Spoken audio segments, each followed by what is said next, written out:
Tere, olen Siret Lahemaa ja sellel korral räägin autoriõigustest ja viitamisest. Pole vahet, kas teos on valmis või poolik, kas ta on avaldatud või mitte, aga kui ta on juba mingis tajutavas vormis, siis hakkab seda teost kaitsma autoriõigus. No näiteks mõtet minu peas autoriõigus kaitsta ei saa, aga kui ma olen juba mõtte osaliselt paberile pannud, siis on ta juba autoriõiguse objekt. Autoriõigus kaitseb kirjanduskunsti ja teadusteoseid ja kaitstakse neid õigusaktidega, mis kehtivad territoriaalselt ehk konkreetse riigi piirides.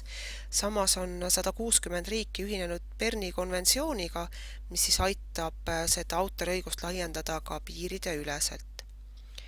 Autoriõiguse juures räägitakse autorsusest, see on läbi aja kehtiv.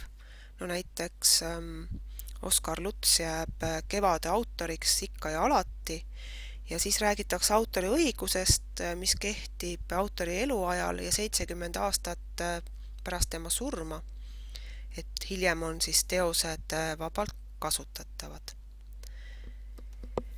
Autoriõigus ei kaitse ideid, ka rahvaloomingut mitte, et nii võib näiteks iga kudu ja võtta vana kinda ja selle üks-ühele kopeerida ilma, et ta seaduse vastu eksiks.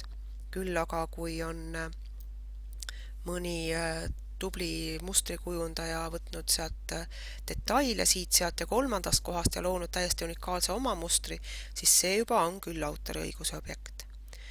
Autoriõigus ei kaitse veel ka õigusakte ja kohtulahendeid, riigiorganisatsioonide sümboolikat, päevauudiseid, üldtuntud fakte ja andmeid ning samuti neid teoseid, mille varalised õigused on juba lõppenud. Teosel võib olla autoreid üks või mitu, aga kui midagi töö käigus luuakse, siis autoriõigus hakkab koheselt kehtima.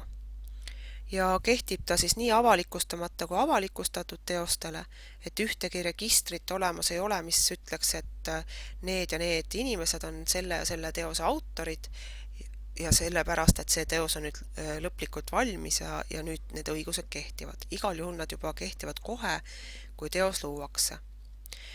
Kehtivad nad 70 aastat peale autori surma. Siin näiteks on toodud Nikolai Triigi, kelle surmast on ka juba rohkem kui 70 aastat möödunud, portreed Anton Hansen Tammsaare ja Oskar Luts.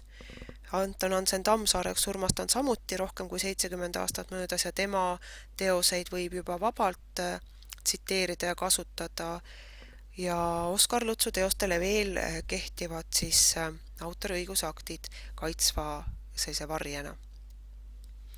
Aga autoriõigused võivad veel kuuluda näiteks isikule, kellele nad on loovutatud. See kehtib sageli õpikute puhul, kus autorid annavad oma õigused üle kirjastusele, et neile jäävad küll isiklikud õigused, aga annavad siis ära varalised ja võivad ka autoriõigused kuulda riigile, kui on näiteks mingid õigus- või seadusaktid seal loodud. Autoriõigused on siis kaheosalised, on isiklikud õigused, need on siis autoriõigus oma nime avaldamisele, oma au ja väärikuse kaitsele, autoril on alati õigus oma teost täiendada või see tagasi võtta, autoril on õigus otsustada, kas teos on avalik või ei ole, ja teise poole siis moodustavad varalised õigused, mis ei pruugi sugugi autorile endale kuuluda, seal on siis õigus teose reprodutseerimisele, levitamisel, tõlkimisel, töötlemisele, et no näiteks sageli kuuluvad sellised õigused mõnele kirjastusele, kui me raamatutest räägime. Kui me tahame kasutada näiteks erinevaid materjale, ükskõik on nad siis raamatutest või teostest, internetist pärit, siis kuidas käituda? Isiklikuks otstarbeks võib teha koopiaid, näiteks kui mul on üks CD ja ma ei taha teda väga rikkuda, aga tahaks kuulata samu laule telefonist, siis ma seda teha tohin. Küll ei tohi ma neid muusikapalu siis mitte mingil moel avaldada. Või näiteks, kui mul on ostetud raamat ja ma tahaks seda kaasa võtta reisile, aga ei raatsi mitte kuidagi raamatut ennast võtta, siis sellest ma võin ka koopia teha. Kui aga näiteks tahta teha koopia endale mõnest arhitektuuriteosest või piiratud tiraažiga kunstiteosest, ka elektroonilisest andmebaasist või arvutiprogrammist, siis seda ma siiski teha ei tohi, ka mitte isiklikuks otstarbeks. Ja kui ma arvan, et ma seda ei avalda, igal juhul ma seda ikkagi teha ei tohi ilma autori nõusolekuta. Aga võib siis näiteks kasutada ilma autori nõusolekuta ja motiveeritud mahus teoseid illustreeriva materjalina, peab igal juhul järgima kindlaid tingimusi, ei tohi olla ärilisel eesmärgil ja kindlasti on siis õppe- ja teaduse eesmärgil, et nendega peab arvestama. Ja probleem on muidugi selles, et mis on siis see motiveeritud maht. Kahjuks ei ole Eestis rohkematel juhtudel kui vaid artiklite puhul see ära toodud. Artiklitest on öeldud, et motiveeritud maht on 5 lauset, tingimusel, et see ei moodusta siis rohkem kui 20% artikli mahust. Teistel juhtudel Eestis motiveeritud mahtu välja toodud ei ole, et seega peab siis oma sisetundest lähtuma. Kindlasti ei ole näiteks pool raamatust aktsepteeritav motiveeritud mahuna.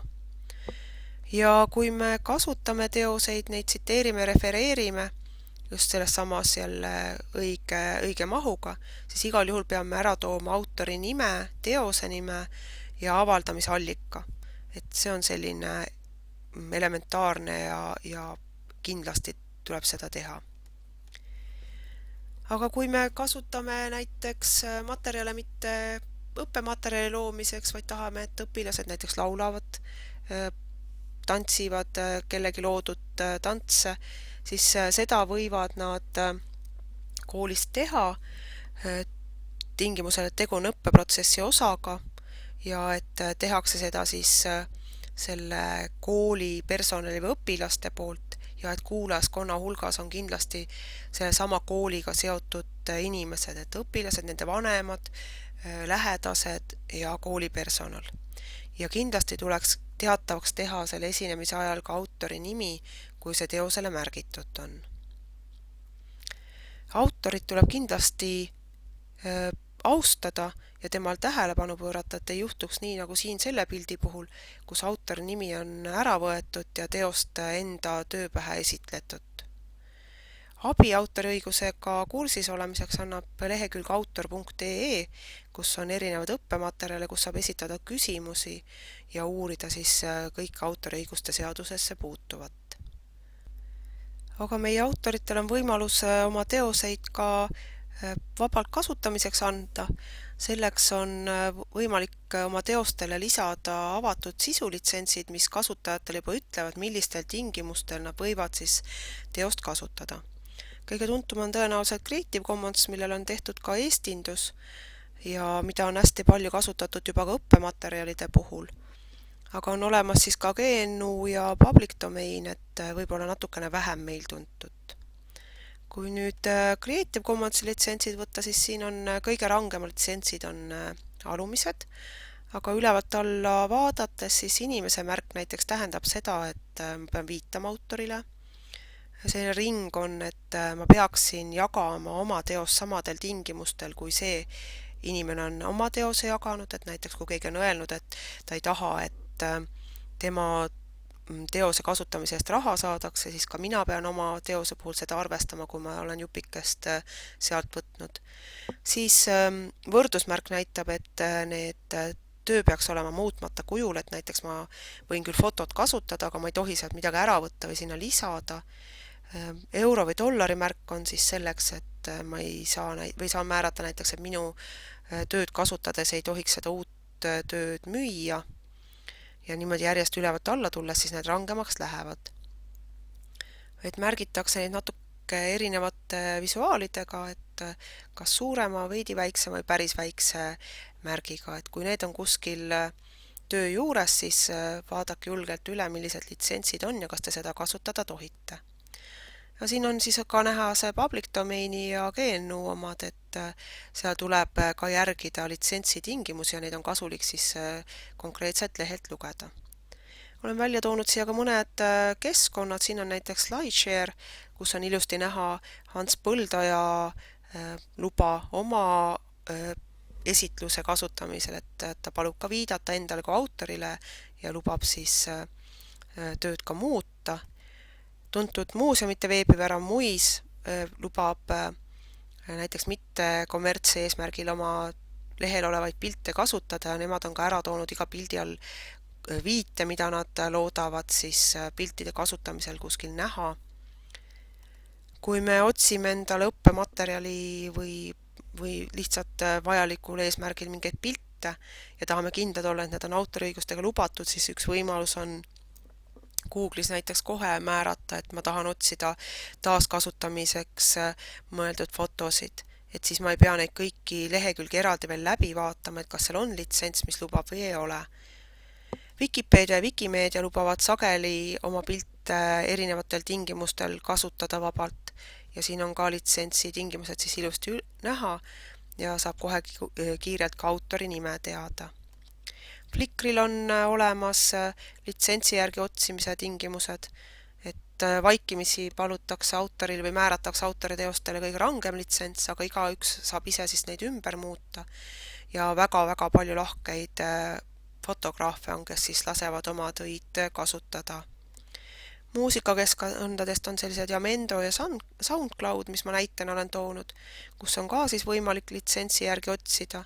Iga töö juures eraldi on veel ka litsents välja toodud, et teeb siis mugavaks vajaliku materjali leidmise. Ka YouTube'il on nii vaikimisi enda YouTube'i litsents, aga ka nendele töödele saab siis juurde panna Creative Commonsi litsentsi, millega saab ära määrata, et mida minu videoga teha tohib. Ja kui me oleme kellegi tööd kasutanud, kas seda refereerinud või seda siis kasutanud illustreeriva materjaliga, siis täiesti viisakas ja korrektne on igal juhul autorile viidata. Mõningatel tingimustel peab olema viide väga pikk ja korrektne, mõningatel juhtudel piisab ka ainult autori nime välja toomisest ja näiteks märkimisest, kus kohas siis see algne teos on avaldatud.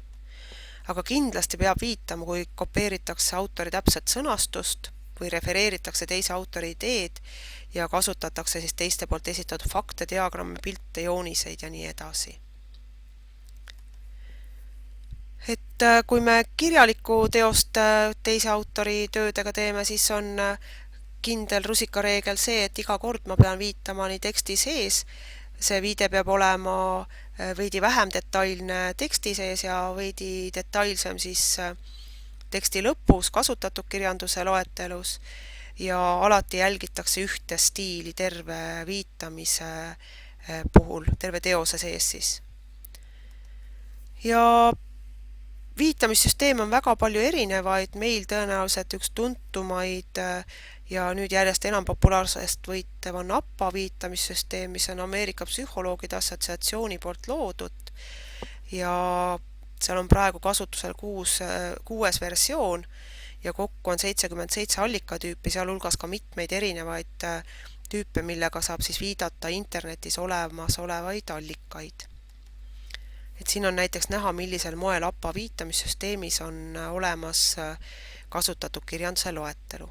Väga mugav on kasutada neid erinevaid viitamissüsteeme, näiteks ka APA-t, kui te loote Wordis või LibreOffice'i esitluste tarkvaras või kuskil oma teoseid, siis saate ka väga mugaval moel nii kasutatud kirjanduse loetelu kui kirjanduse allikad ära märkida. Aga tänase esitluse puhul olen ma kasutanud siis väga mitmeid erinevaid allikaid, mis on siin välja toodud. Teema on suur ja raske, aga samas ilma selleta me tänapäeval enam ei saa. Suur tänu kuulamast ja olgem autorite vastu tähelepanelikud.